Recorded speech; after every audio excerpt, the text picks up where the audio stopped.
Welcome to the series, the Dinis Guarda YouTube podcast, powered by Open Business Council and citiesabc.com. And as always, excited to have our special guest today, someone that has a fantastic career and achievements in a lot of different areas of business, technology, entrepreneurship, and as well academic research, and as well as a teacher and author. So I welcome to our series, Dr. Albert Medj. Welcome to our series. Hi, Dinis. Thanks for having me. So your career is really impressive because it touches, I would say, three areas that normally don't touch each other. So between entrepreneurship, academic and teacher part, and author. So let's look at how did you, from your background, your education, your family, whatever you want to highlight, how did these things build for you to be the person that you are today? I'd like to start by the beginnings. Yeah, well, that's a difficult question. So there are indeed kind of three pillars in what I do. One, you said, is related to business. Another one is academic. And for the third pillar, actually, I would maybe highlight some things which are more personal, if you allow me. So on the business side, I'm currently an associate director at Arthur D. Little. Arthur D. Little is the oldest strategy consultancy in the world. It was founded in 1886, so 130 years ago. And so I'm part of the global team of this company. The company is pretty large. It's based out in 40 countries around the world. And I'm part of the global team, and I lead our institute called Blueshift that does perspectives at the crossroad of technology and business. And I joined ADL, Arthur D. Little, 3 years ago after selling the company that I had founded 10 years before that. So that's, let's say, the business pillar of my background. Then for the academic pillar,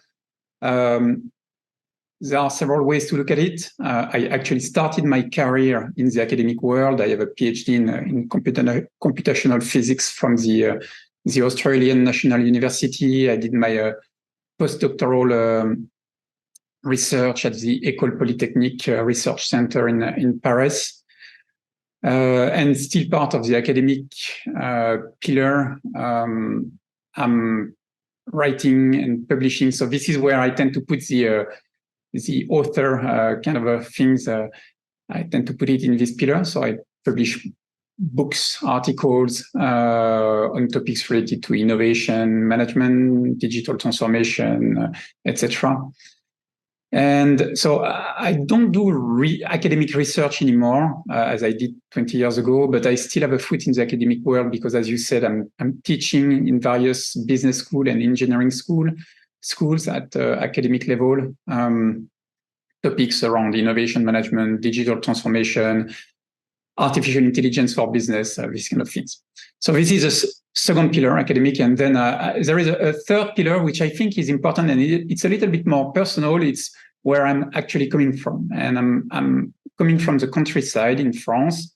I'm from a mountain called Jura, if you want. It's a mountain which is a little bit north of the Alps, and it's a mountain which is between France and Switzerland. And this background has very much to do with the business side, because I'm still very much interested in mountains and activities in mountain. And in particular, I'm very interested in so-called ultra endurance, like, running across the mountain for hours or days nonstop. And so I think if I had to put all these three pillars in one thing, I would say I'm kind of an explorer. Business-wise, I'm exploring the impact of technologies on business, society, and humans. And on the personal side, I like to explore the limits of the body and the mind, especially when going through very, very long distances across the mountains. Thank you so much. And it's really wonderful how you combine these three things, which most of the people, I would say, don't combine at all. And as well, of course, being in a big organization like Arthur D. Little, it's not a small thing as well. There's a huge part of corporate and management and different areas. So before we go to your achievements, I still would like to do so. If I look at your education, and of course, coming from the mountains and from an area of France that is actually very beautiful, how did you build your profile and as well your career from coming from that to become the person that you are now? So if it would be one thing that marked you, a family, education, a teacher, what would be that person? Because it's one of the things I would like to do is looking at these details that make who you are. Do you want the truth or do you want a story? I think you can be a truth with the story. Yeah. But always the truth. The truth is, I used to say that it was pretty much random. What I say now is that I like to follow my steps and see where it leads me. And actually, it's very true also when I walk in the forest or the mountain. It's also very much true business-wise. So as I said, I'm from the countryside, and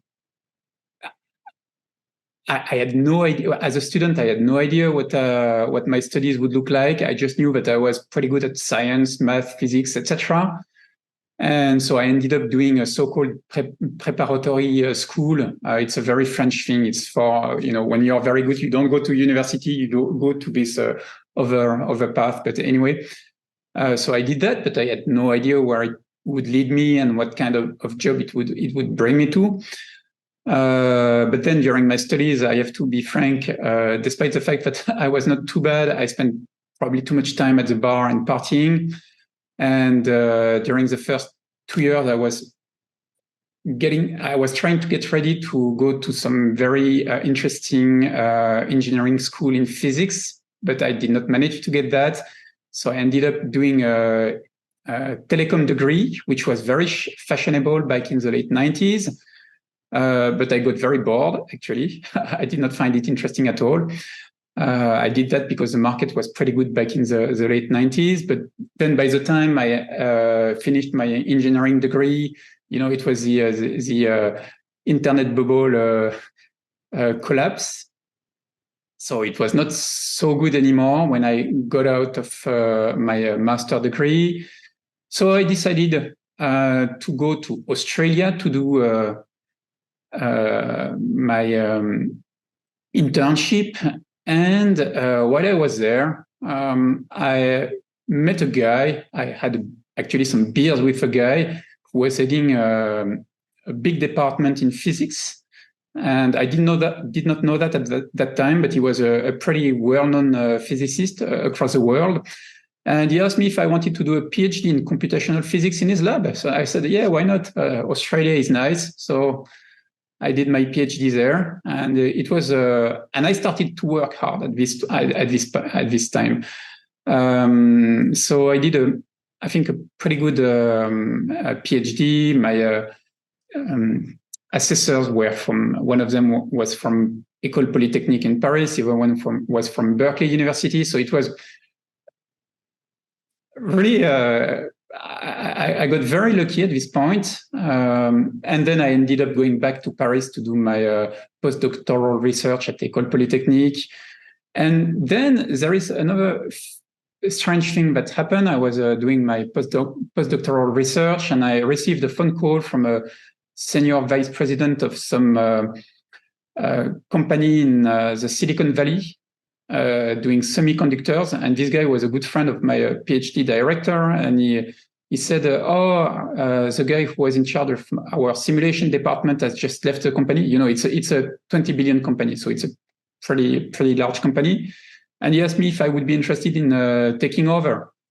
So I went to the valley. I met all the people there. I got a job offer, and then I declined the job offer, and I decided to create my own company based on an idea that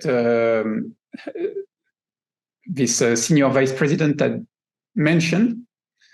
So I created a company, And 10 years after, so it was, I mean, I went through the whole process, from the crazy, weird idea all the way to developing the company, building the team, building the product, first clients, etc., all the way to actually selling the company to Arthur D. Little 10 years after. And then I ended up at Arthur D. Little, of which I'm now the global scientific director and in charge of our institute.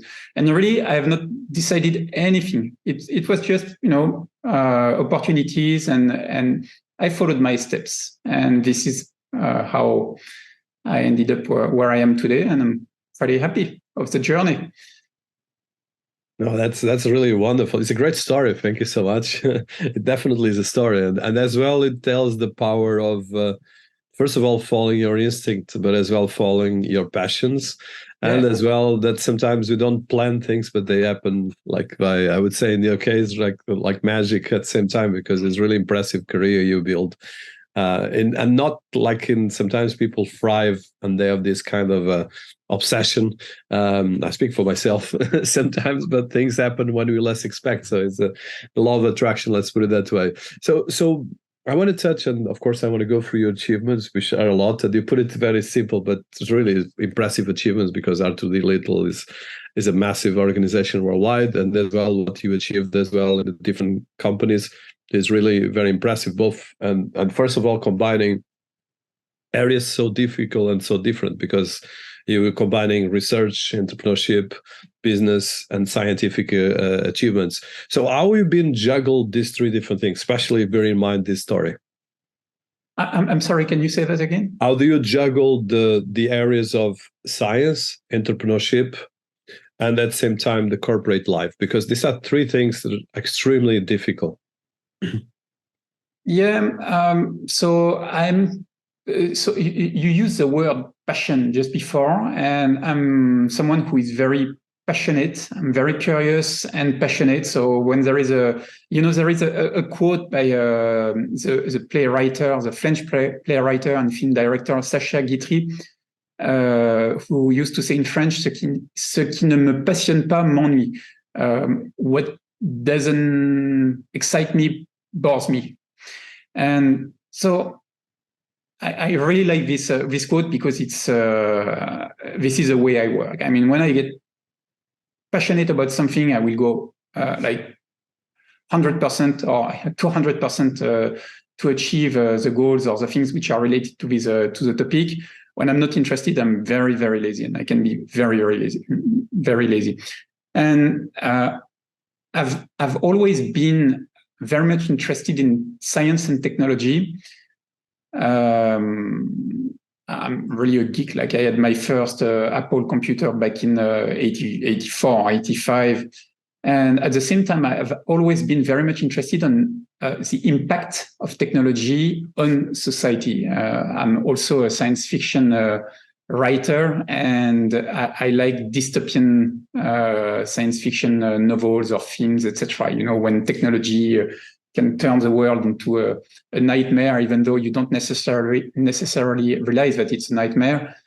And I remember one of the first dystopian book that I read called Brave New World by Aldous Huxley. And since then,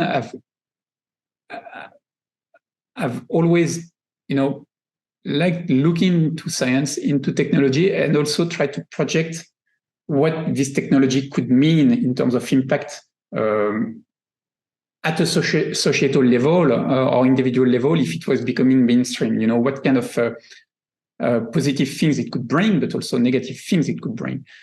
So, how to juggle between business, science, and technology and all that. I think it's you have to be curious. As I said, I'm an explorer, so I like to explore all these fields. And I think one of my my qualities is that I see connections between things, even if these things seem to be unrelated. So sometimes these connections are the result of my brain, and they don't exist in reality, but often actually they do exist. So I tend to see and detect. I'm pretty good at detecting weak signals and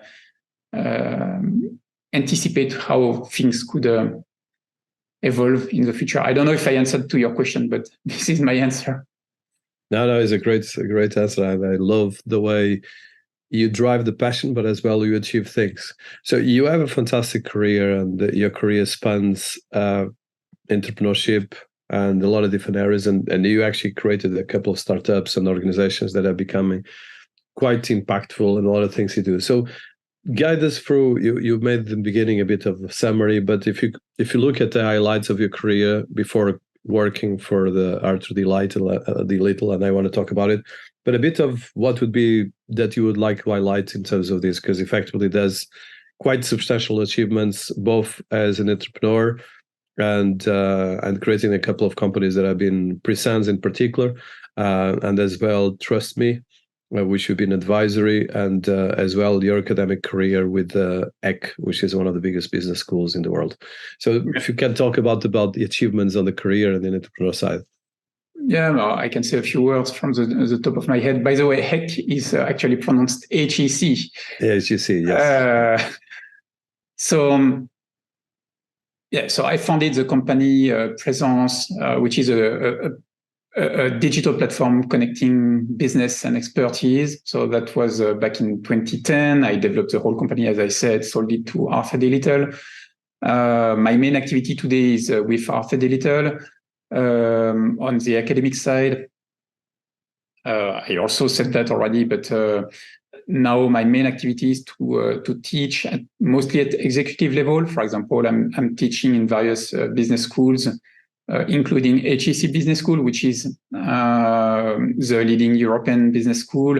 And for the executive MBA, actually, depending on the years, it can be the first or number 2 globally for the executive MBA. And so the topics that I teach are around, as I said, innovation management, digital transformation, AI for business. What else have I done? A couple of things. I advised our former Minister of Higher Education, Research and Innovation on entrepreneurship. And in particular, I wrote a report on, that was called the La formation de l'esprit entrepreneur, which is how to develop the entrepreneur spirit. And actually, most of the recommendations that I made together with my co-authors were turned into measures by our previous government, which was, I think, pretty nice. And you mentioned Trust Me. So Trust Me, I don't have an operational role in this company. It's a very interesting French startup. It's a deep tech startup. They do propulsion systems for the new generations of satellites, these big constellations that are sent up there by Elon Musk and others. There is a complete change in paradigm in how satellites are used, deployed, etc., etc. And Trust Me has developed a very efficient propulsion system for these satellites, to do orbit correction, deorbiting, etc., etc. It's one of the most visible deep tech startup in France, actually. And so I'm just an advisor for the company. And yeah, I don't know if you want more or. I have one question related to it, because you didn't touch, of course, Presence, but for people listening to us, and I'll just put a bit of compliment to your work, which is quite impressive. So you were the founder and CEO until recent, and it's still involved. And this was a startup started in École Polytechnique, which is, of course, one of the top education organizations in France, probably the top, I think. So all the governments and ministers come from there. And Presence leverage a network of 6 million experts worldwide for the benefit of international clients in order to provide them with the best possible operational and strategic insights on demand. And it combines high-end open innovation service with state-of-the-art data mining technology. So I think this is quite a big achievement. If you can tell us about the organization, some case studies, and as well how it works besides what I just said. Yeah, sure. So maybe just to explain, it's a business, it's a platform business. So you have the platform. On one side of the platform, you have something, and on the other side, you have something else that needs the first one. And these two things are, on one side is expertise, mostly in science and technology, and on the other side, you have clients who are most of the time large companies. And I'm saying it's a platform business, but it's a business that I started back in 2010, and the idea is actually a little bit older. I had started working on the project back in late 2008 or 2009.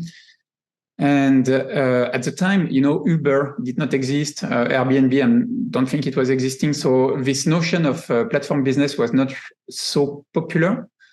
But I had this crazy idea that it was, on one side, you had these companies who had questions, problems to solve. And on the other side, you had expertise that was somewhere. And I thought, it could be interesting to develop such a platform. And at the time, there were a number of such platforms called, it was called crowdsourcing. And there were at least two American platforms that were connecting companies with experts or solvers. They were calling them solvers. And it was kind of working, but I thought it could be a bit more efficient because at the time, so back in 2028, 2029, if you are an expert, you had to register on the platform to be one day contacted by the platform to solve a problem. And I thought that's not good enough because even these most well-known platform had just a few 100,000 experts registered on their platform, which is very small. It's a small number if you compare it to the number of experts across the world, which is more of the order of 15, 20 million. And I thought most of the experts, they leave digital traces on the web through scientific publications, through websites, through patents, etc., etc. So I had this idea that we could develop some kind of search engine that would map expertise at the global level based on the digital traces that these experts leave around. So I got together with a guy that I did not know from before. He was a researcher at Yahoo Research. And I told him about this idea, and he left his job. Then we created a company, and we had a really data-driven approach of crowdsourcing. And this is how it started, from a very weird, strange, and crazy idea. And we developed a company, and it became quite successful.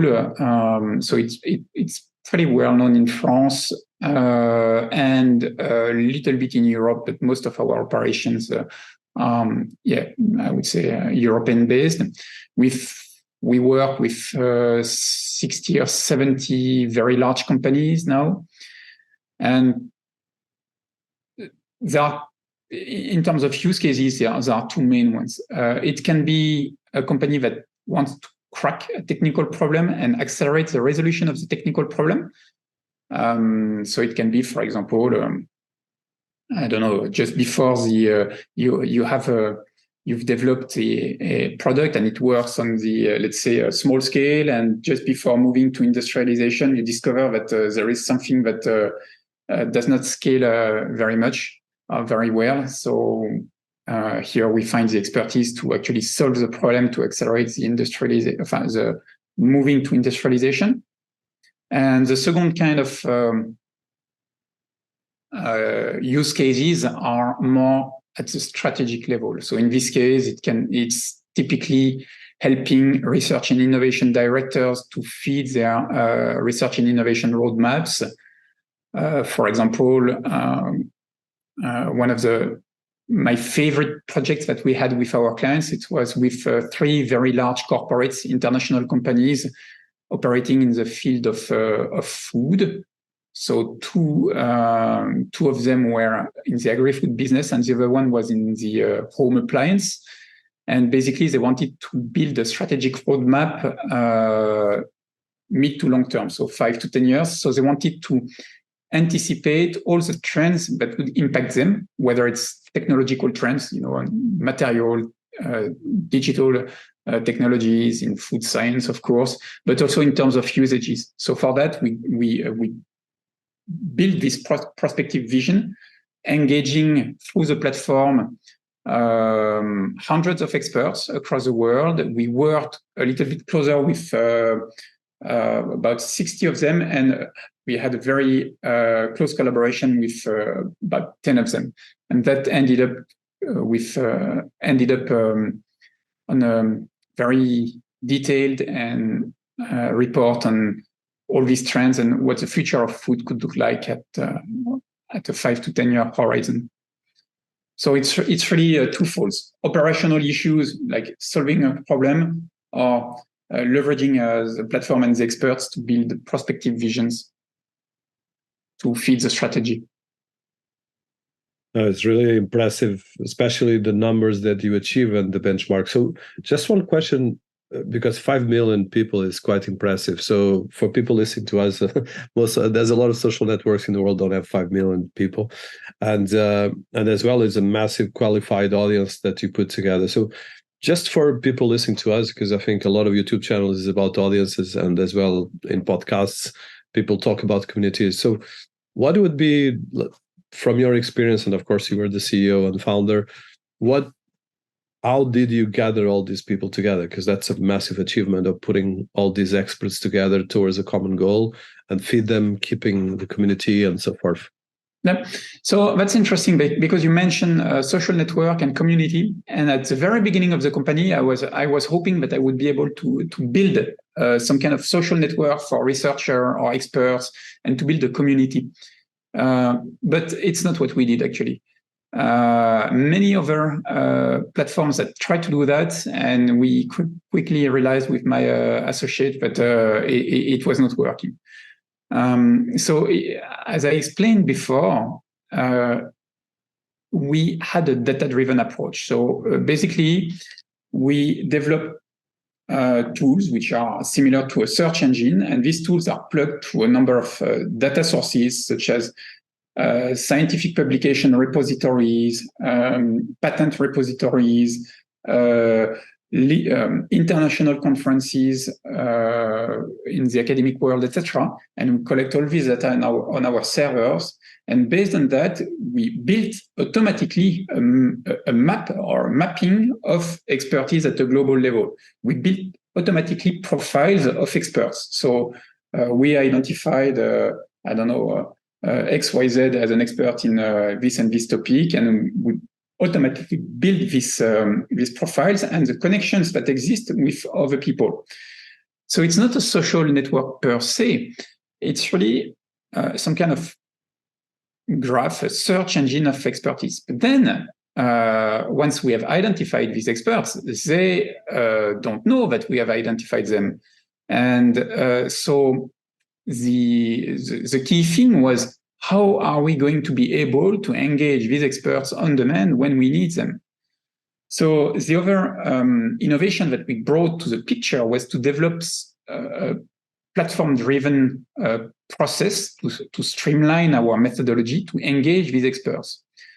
So after formulating the question, the need with the client and our core team, and we actually have very senior people in our core team who most of them are former research and innovation directors of large corporates. So they are kind of the counterpart of our clients, and they know very well the kind of environment they are in. So we reformulate with the client and our core team. And once this is done, we organize some kind of request for proposals to our network. We don't contact the 6 million experts each time, of course. We pre-select in our base a few hundred people who have the right profile, and we submit the question from our client to these experts. And then we get between 10 and 30 proposals from these experts. And this is the kind of numbers that we want to achieve. And based on these proposals, we are able to really qualify very, in a very accurately if the expert is the right one or not. And then we end up working with one or several of them in these applicants. Does it make sense? Yeah, no, completely. It's really, so it's really data-driven approach to map expertise, and then a process which is semi-automatized to select and qualify as much as possible the experts that we work with. Well, that's first of all impressive, and I think for everyone listening to us, this is probably one of the most important databases in the world, because of course, if you have access to these experts, you can understand a lot of things, and especially right now with the corpus of data in AI becoming so important, this touches everything that you do. So kudos to this achievement, and I know that this brought you to a lot of different things.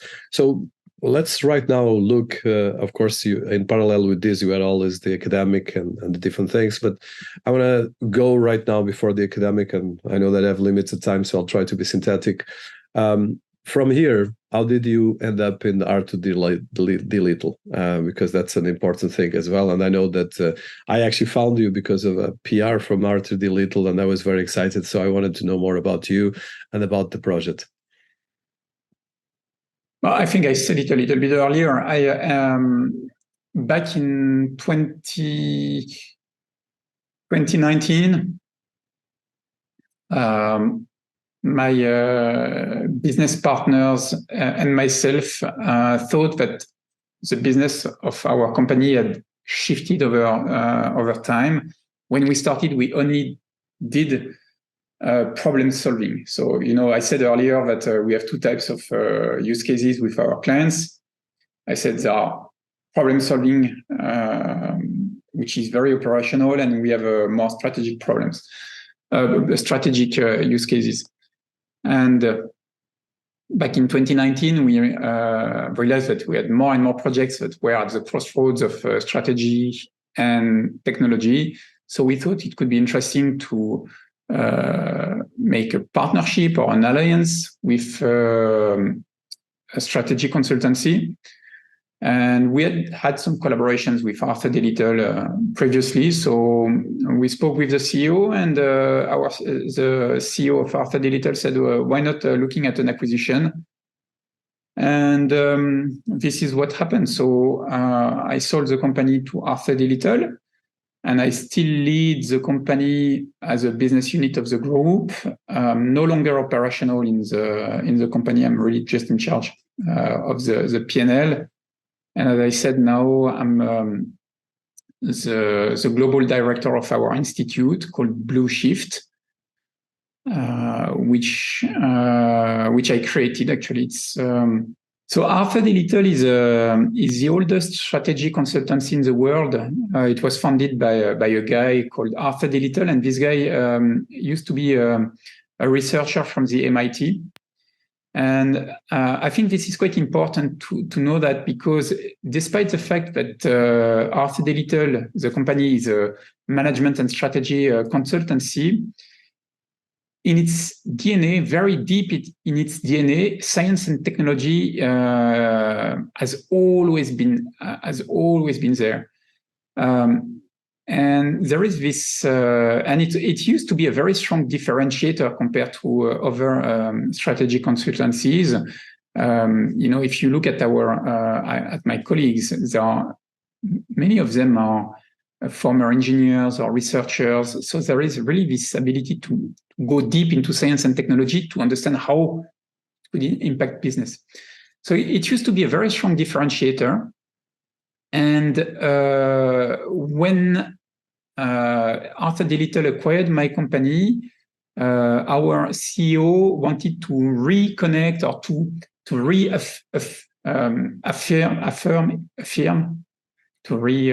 I'm not sure what the English is, but to restate this differentiators, the ability to really link strategy, innovation, and technology.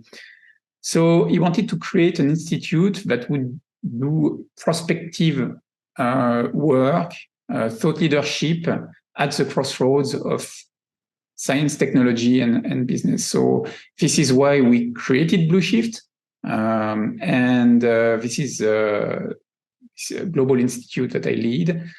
It was launched last year. And the mission of the institute is to explore the impact of technology on business, society, and humans.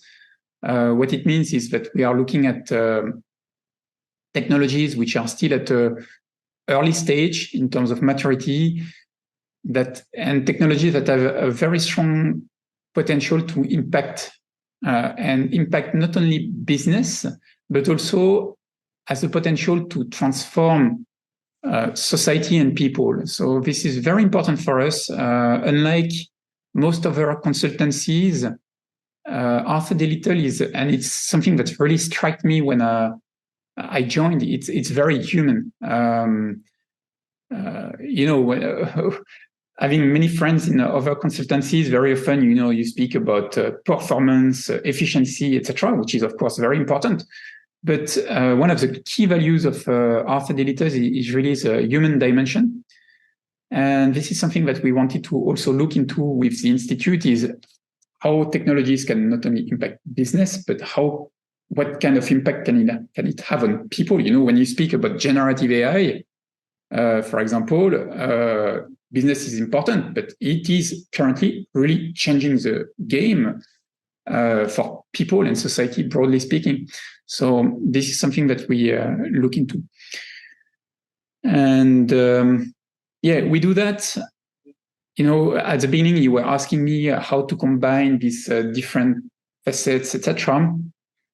And this is something that I really care about, is combining various points of view. So when we do a study, for example, on generative AI, of course, we are going to interrogate hundreds of experts across the world, but not only.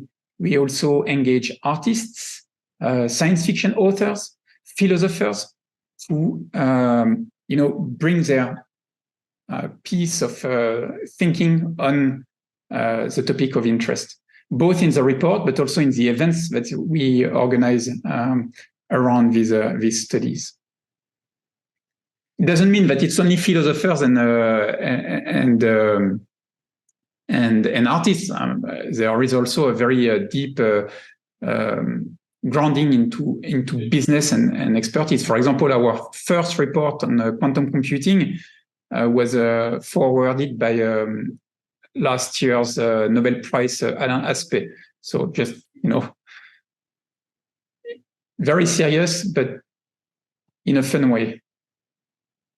No, amazing. And it's really, I think for people listening to us, I suggest that you go and see the Blue Shift by Arthur D. Little newsletter that is, of course, published by you, that has amazing content, and that is, like you said, behind fantasy, a newsletter at the crossroads of technologies, strategies, and humans to go behind buzzwords.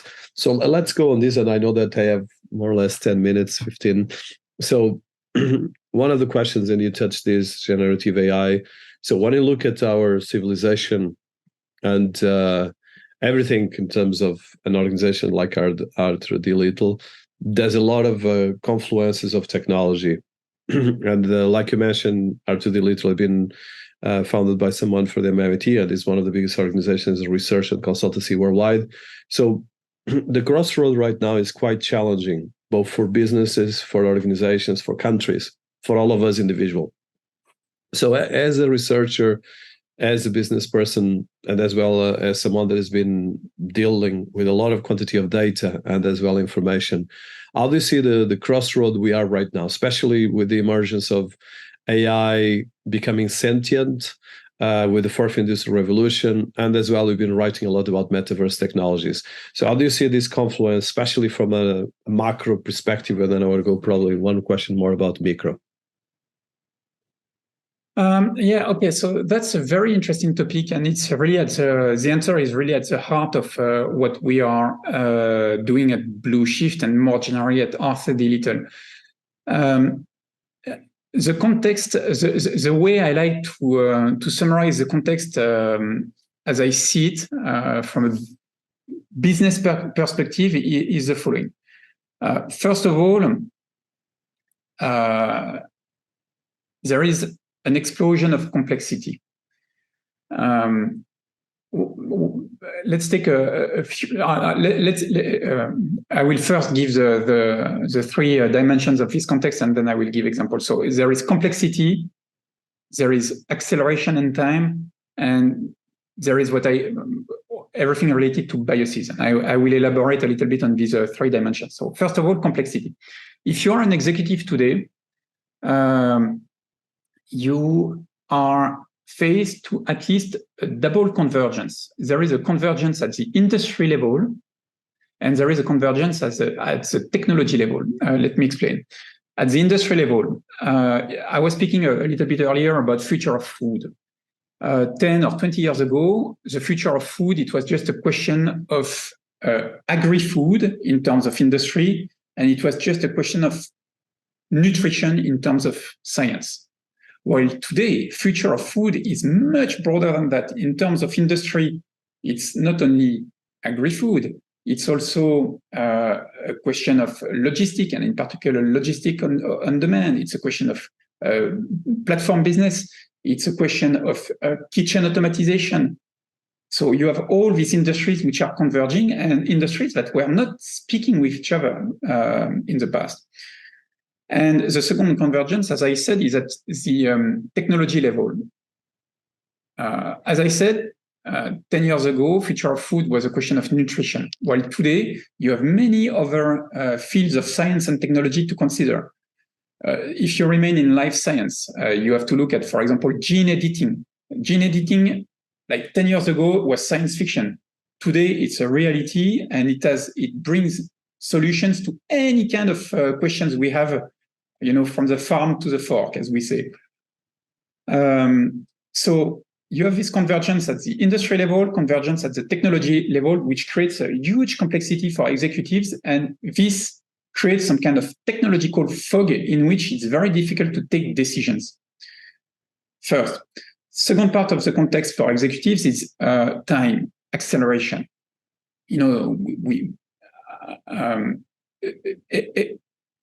There is an acceleration both in terms of the speed at which technologies are developed, because many of the underlying technologies today are so-called exponential technologies. So an exponential technology is a technology of which features are progressing following some kind of exponential law. I was mentioning gene editing, for example, because it's digitally enabled. What you can do basically doubles every X month. So it's at the beginning you don't see it, and suddenly, poof, it's changing the game radically. So there is an acceleration in technology development, but also in terms of adoption. The speed at which technologies are adopted both by end users but also by technologies is increasing years after years. And not only executives are facing this very strong complexity, but also they have to, and which makes decision-making very difficult, but also because time is ticking faster and faster, you have to take decisions faster and faster with less and less information. So this creates very strong tension when it comes to strategic decision-making. So these are the two first parts of the context, and there is a third one which we tend to forget. It's related to biases. Even if you manage to deal with complexity, and even if you manage to deal with acceleration and time ticking so quickly, you are left as an individual with your cognitive biases. What makes a company very successful is its expertise, internal expertise from individuals. But this expertise also prevents you from seeing disruptions that can come sideways.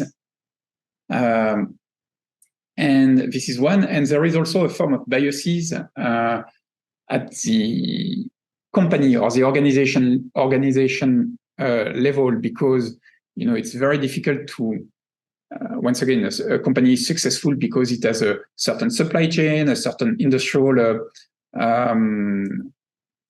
system, etc. And this is difficult to change. So you have this lag preventing a company from turning very quickly. So I forgot your question. I'm sorry. Now you touched it. So the question was, how would you see the confluence between especially AI, that is changing how we face humanity, and all the areas of the fourth industrial revolution? And they went to the complexity and they touched part of it. Yeah, and so what I said is a little bit more general than your question, but then if we zoom on AI, which is one of the topics that I know quite well, so it's a field that has, it's 70 years old. There has been AI winters, a number of AI winters back in the 70s and 80s, etc. But now we can say over the last 10 years at least that we've been in an AI summer. And especially over the last 2-3 years, another acceleration due to so-called generative AI. And especially with the underlying technology, large language models, transformers, and all that. What I find very scary at the moment is that most people we speak with, most executives, I'm speaking about C-level, like executive committee level, tend to think of these large language models as just text generation or chatbot, while in reality, it's really ChatGPT is just a very small tip of a huge iceberg, AI iceberg. And most companies focus on the tip of the iceberg, and they don't see what is actually under the sea level. And this technology is becoming the glue or the orchestrator of all other digital systems, whether it's knowledge graph, ontologies. You were speaking about Industry 4.0. So, all the other IT systems from the company and outside of the company are getting glued together thanks to AI and thanks to these large language models. And so there is a very strong paradigm change that is going on at the moment. And actually, we are going to release in next week or 10 days our study on generative AI. We interviewed hundreds of experts across the world. And for your viewers, I can give you the title in exclusivity. We called it Generative AI Towards a New Civilization, ? And we chose this title because it's really to emphasize the fact that it's not just text generation. It's a lot more than that.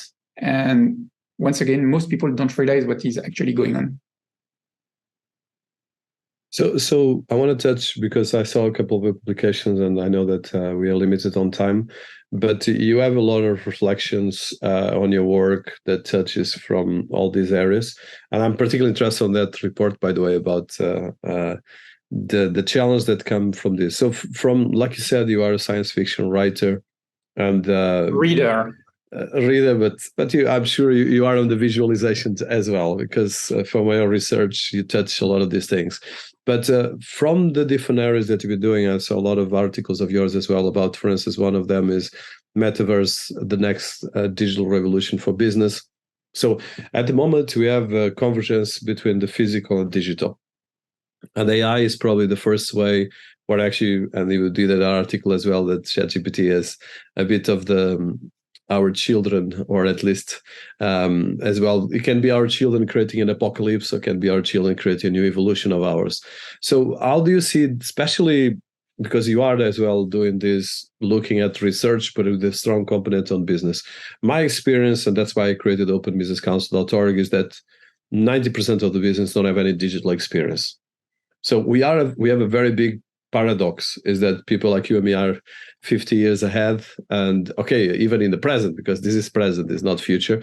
But then we have a big challenge with the world economy, and you advise the French government. I've been working with governments as well. It's even more complex. Most of the governments have to keep jobs just for the sake of keep the economy going, and so it's really a very fragile situation we have now. That there's some cases that talk about a new industrial revolution that will disrupt the entire global ecosystem for 50 years, and then a new emergent superspecies will come out of that. But of course, AI is already not stopping, and there's a lot of sentient AI and a lot of things on this. So how do you see this paradox of, first of all, velocity, complexity, which you mentioned in your previous talk, and as well, how can we take this for business in a way that we can actually create, first of all, you mentioned dystopian, utopian narrative that actually can create value for everyone listening to us?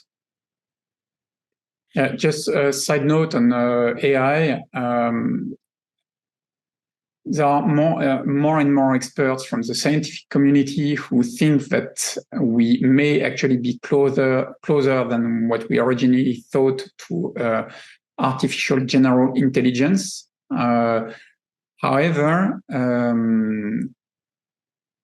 I have not seen any evidence that we are getting closer to so-called strong AI, which would be an AI that would be sentient.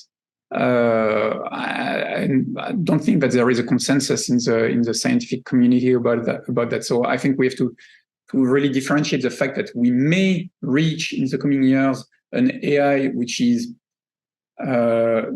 better than humans on a broad spectrum of tasks, which is very different from having a sentient AI.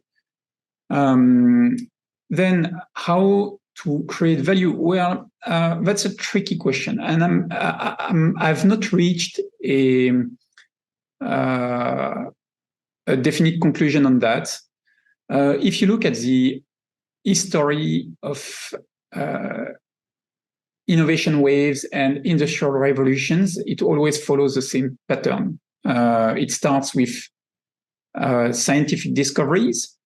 Then based on these scientific discoveries, that's the second phase, you build technological bricks. And then at some point, there is a general adoption of these technological bricks by entrepreneurs, by developers, by individuals. And this is when you get disruptions at the business level and societal level. Look at all the industrial revolutions, it followed this pattern. And yes, some jobs or tasks are going to disappear because they are going to be automatized. But what we see in history doesn't mean that it's the end of the world. It means that some of the things that we used to do as humans and among these things, some of them are very repetitive and they can be automatized. Then we automatize them, which means that as humans, we can focus on more, where we really have value. And it's true for humans, but it's also true for organizations and companies. That said, there might be a difference between previous industrial revolutions and what is currently going on with digital technologies and AI. Because if you look at the first industrial revolution, there was about a century between the invention of the steam engine and the time where the whole industry was transformed, which means that the system had time to adapt, companies had time to adapt, the educational system had time to adapt, etc. While today it's going much faster. So there is a bit of a question mark here, but still I'm confident that before that, automatization was for so-called blue collars, while today what is going on with generative AI is directly impacting so-called white collars. So I feel pretty concerned for myself and all the businesses where you deal with knowledge, intelligence, etc., because we are directly impacted by this generative AI. But I'm confident that what can be automatized will be automatized, and we will find as humans and organizations where to create additional value. Hopefully, this is going to be like that. And that is probably the biggest challenge. So that's another podcast in a while. I don't know if if you would like to speak longer about AI and generative AI, I'm more than happy to come back once the study is out to go down into how it works, what is business impact today and tomorrow, what are the risks and limits.